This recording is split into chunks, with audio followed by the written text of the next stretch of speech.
We have concluding comments from Judy Samuelson.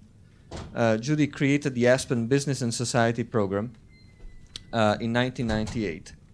And this Aspen program works to align business decisions with the public good. One of its signature programs is Beyond Gray Pinstripes. I think you may have heard of this, which is a global database and a report card on MBA business education. Judy also spearheaded the creation of the Aspen Principles, which is a set of guidelines to spotlight short-termism in business and capital markets, and to promote long-term focus by companies and institutional investors. Before Aspen, Judy led the Ford Foundation's Office of Program-Related Investment. She also has been a middle market banker for Bankers Trust, and also a lobbyist and legislative aide working on health and education issues in California. So this last conversation reminds me of a story. My daughter this is quite a few years ago, she was a freshman in high school. She came home from school one day and she said, she's talking about in homeroom that somebody had been selling chocolate candy. I'm not going to get the candy right, but I'll give you the story anyway. So they were selling M&Ms, and she said that there was a kid who said, I'm not going to buy, I'm boycotting M&Ms because of, they use child labor. And so the kids were, oh my God, what to do? I like M&Ms, but I'm not going to buy M&Ms now. She came home and told me a story. I said, well, that's really interesting, Anna, because I was following the story pretty carefully at the time. And I said, the problem is that they got the wrong candy. It was Hershey's, not M&M. And second of all, it's slave labor, not child labor. But other than that, you just go ahead and follow those values and make sure we do the right thing. So this question of how we motivate business is very much in the room. And I'm reminded when I started out in this field, I was back in California working in the state legislature. It took 12 years for the Nestle's boycott to be effective. 12 years. 12 years of organizing, and it was effective. Now, in 48 hours, Shell hit a reduction of sales in Germany when the Brent Spar incident blew up. That was effective at shutting down sales to something like 40%. The power today of the story, whether it's right or wrong, to influence business behavior is one of the important kind of moments that we're in. So how will the change take place? I'm just going to take a few minutes. You'll be out of here by 4, so if you're concerned about your planes and all of that, let me just take a couple minutes. I was asked to try to see if I can connect the dots a little bit. We have covered an incredible field of ideas and ground over the last day and a half, and I very much have enjoyed this give and take of this conference, and I really want to applaud Kellogg and Dean Sally Blount for bringing us together. And very special thanks go to Sheila Duran. Where is you? Where are you, Sheila? In the back here, who's done such an extraordinary job. And of course also Nicola, Persico, and the entire team here at Kellogg. You've organized and produced a remarkable meeting, and it's been a great pleasure to be involved with you in doing this. I also want to acknowledge my colleague, Miguel Padro, who's kind of become a walking encyclopedia of who's writing what on the purpose of the corporation. So consider the kind of amount of fresh thinking coming out here is kind of getting too big to carry on in one's brain, so we're trying to get it all down. But he's still a great resource, and I hope you will connect with him if you're interested in this area and want to continue to connect with us and others. So what now? A consultant that I worked with over the course of several years used to start the conversation with the following simple but powerful observation. The system, he would say, is perfectly designed for the results we have now, with the tacit implication that if we are not happy with the results that we have, then we better pay attention to the real drivers of behavior.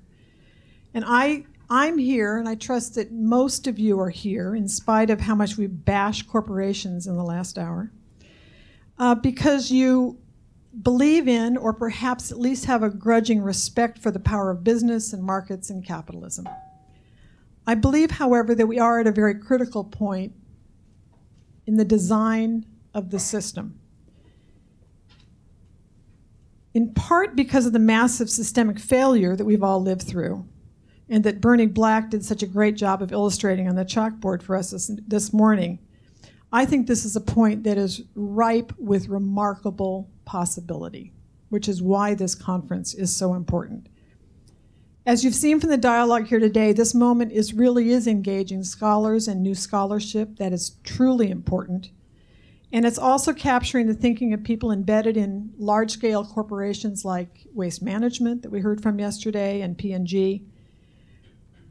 But it takes us back to the question of what's happening in business schools, which Luigi put back on the table. Leading business schools like the one that courageously hosted this conference, and I do think it takes some courage. It takes some courage even for some scholars to come to a meeting like this. They can fill their seats several times over. And it's not just because it's the fastest way to a well-paid job, although I clearly believe that that's part of it. It's also because business degrees today are viewed as the place to get the skill set for getting real things done. An MBA is the portal to the networks and the language and the basic knowledge for building enterprises.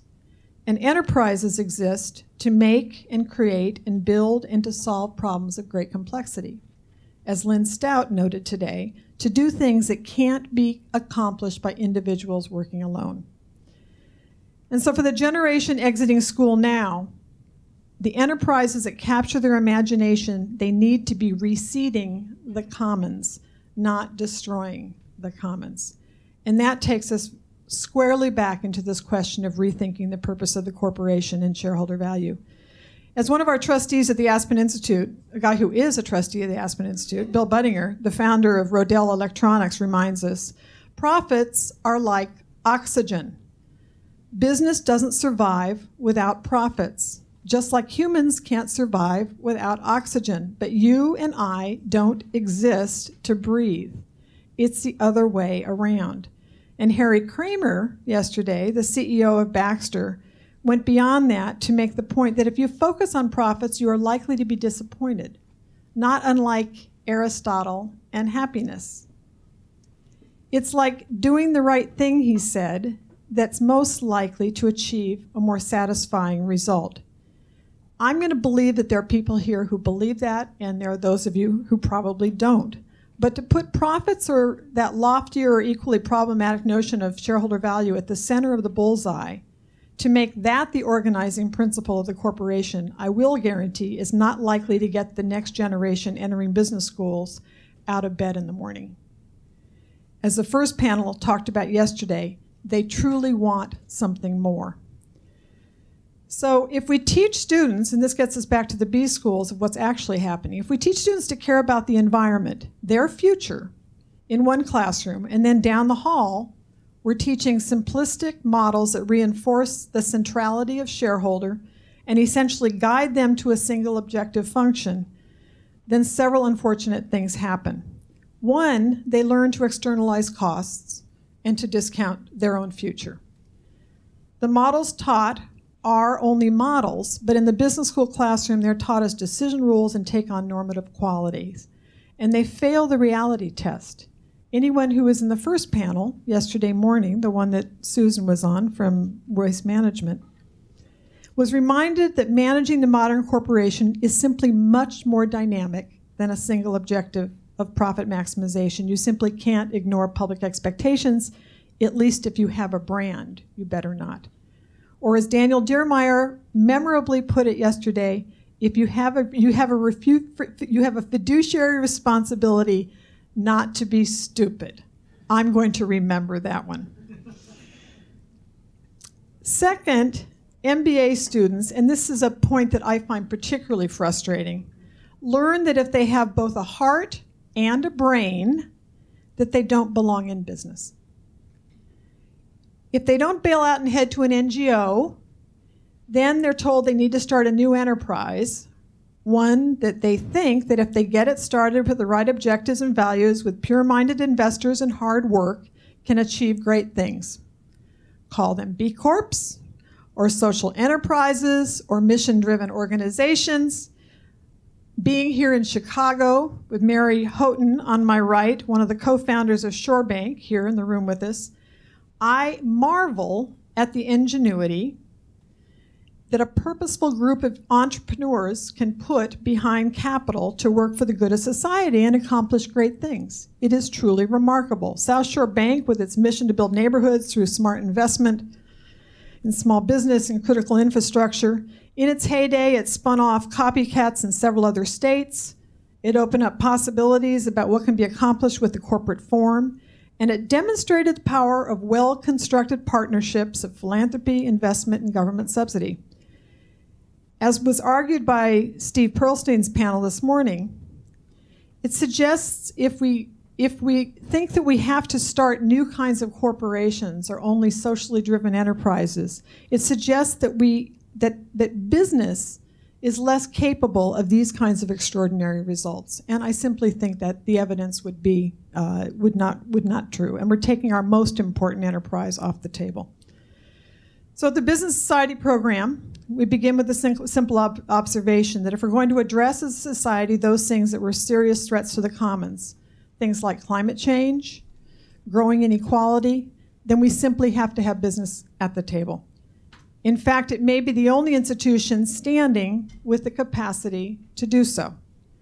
Not only because of the scale and reach and power to hire and train and build and create, but also because, as we explored over the last day, and as Senator Russ Feingold put on the table at lunch yesterday when we started this conversation, because business is a significant force in shaping the very policies that shape the health of the commons, for good or for ill. So, back to it, how will the change take place? As Dwight Hutchins made clear this morning, this is not just about law, it's definitely about culture. Donna Dabney clarified that what the law allows in her articulation of the corporate charter and Delaware law. People clearly disagree on this point, and general counsels are not necessarily helpful, but hopefully you at least leave today, I think, questioning whether it is the law that is actually holding us back. It may be the perception of law, but more importantly, it's the norms and protocols that matter most. And so does the theory of what is taught in business and law that underpins the norms and the protocols. Which brings us back to here and how glad we are that we've had a conversation that has engaged both. We need business capacity. It's problem-solving, job-creating, innovating capacity. But it's going to take a different kind of a culture, a different kind of ethic in business to truly unleash this capacity. So let me end on leadership. It's Friday afternoon. Let's ease into the weekend here. I'm going to end on a decidedly squishy note here. To move the beast takes leadership. And it may even take courage. And that's equally true in business school classrooms as it is in boardrooms. In spite of Nell Minnow's bleak portrait of corporate executives this AM, in my experience, and based on 15 years of dialogue at the Aspen Institute, business executives are much more likely to be the first movers here than investors or shareholders. That's for two reasons. One, companies, especially those with a global brand to protect, are more likely to feel the pain that stems from ignoring the public interest.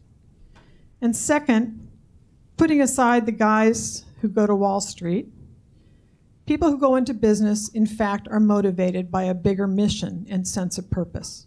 They are optimists to the core. I have learned this time and again. The nonprofit sector is filled with people like me who are losing sleep over climate change and telling our kids that the world is going to hell. The glass is half full and leaking. Business people like to get things done. In fact, give them a problem and the possibility of a revenue stream and get out of the way. In fact, that's exactly what's so powerful about the business model and why I think we're all here. It's the power to invent inside of the critical constraint of what can be sustained by the give and take and supply and demand of markets and profits.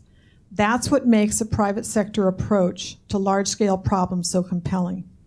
If you create a useful product or service with measurable social and environmental benefits within the constraints of a fair profit and the ability to attract capital and grow, or as the NGOs like to say it, to go to scale, well, that possibility is literally limitless. So there's more to say on this subject, of course. On the left, the exact. Other people have things to say as well.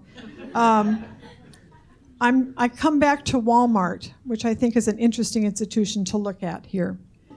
Given the power of its supply chain, and with a swift kick in the butt by a well-organized 10-year campaign of labor and environmentalists actually working together for a change, there was a moment in which they had to lead. But I think the real Lee Scott moment, for those of you that remember that incredible photo on the front page of every paper in the country as Hurricane Katrina bore down and wreaked its havoc on the Gulf Coast, that photo of the line of Walmart trucks lined up on I-10 waiting for the National Guard to open up the highway, that was a moment when he decided to lead. He decided he wanted more of that and less of the constraints on his ability to grow because of the blue states and the green countries refusing to allow him to plant new hubs. It's the power of these twin things. It is the power to kick the corporation and to critique it and the ability for nonprofits to organize, but we also need those leadership moments and we need to celebrate those things that business does well. So I'm going to leave you with that note. I think there's much more to do here. I'm glad you ended on two questions today that I think we need to do a lot more on as we go forward. One is pay. There's much more to say on that. I won't bore you with my thoughts on it now. And the other one is the power of the trade associations. And for this, I want to come back to the work that Steve Pearlstein has done in the Washington Post. The trade associations are a strange, almost bizarre beast that is influencing, I think, the way these issues are playing out today on our political stage. It's as if we have lost, if you look back in the history of the United States, it's always been business in essence that has stepped up to the table and said, this is the infrastructure we need to build, this is the moment we need to seize to move forward. And today we have this strange thing because of the kind of golf club mentality that's turned into the business roundtable, where even those businesses that would benefit the most by getting a price on carbon are not going to speak out so that they can have the microphone when it's their turn to protect their interest. And that is a system we really need to expose and discuss and think about how to motivate leaders to do what they can do from within. So on that note, I want to thank you again, all of you. Look forward to connecting with you in many shapes and form going forward. And again, our thanks to Kellogg.